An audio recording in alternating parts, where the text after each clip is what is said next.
لما تجربوه بالطريقة دي مش هتجيبوه من بره تاني أبدا. سويت اند ساور بصوص مظبوط وقوامه مش قادرة اوصفلكوا.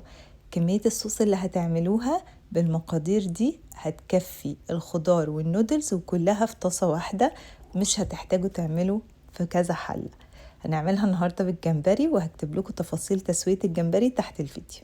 في طاسة سخنة فيها زيت سمسم هشوح الثوم والجنزبيل اللي مفرومين فريش ويكونوا فرم ناعم، مش هنخليهم يتحمروا، يدوب ريحتهم تطلع. ننزل بالخضار الفلفل الألوان والبصل متقطعين مكعبات، نشوحهم دقيقتين ونسيبهم على جنب.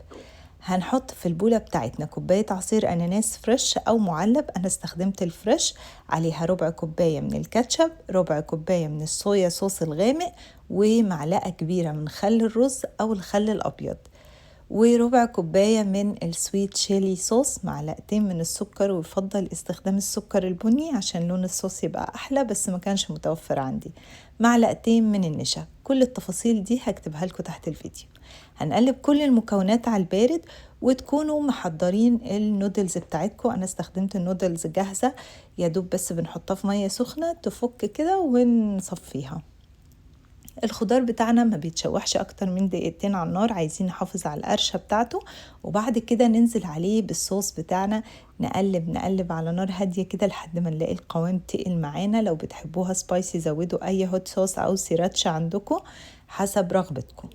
واخر حاجة بنضيف قطع الاناناس وكمان الجمبري او الفراخ او اللحمة اللي هتضيفوها، اي نوع بروتين بتحبوه.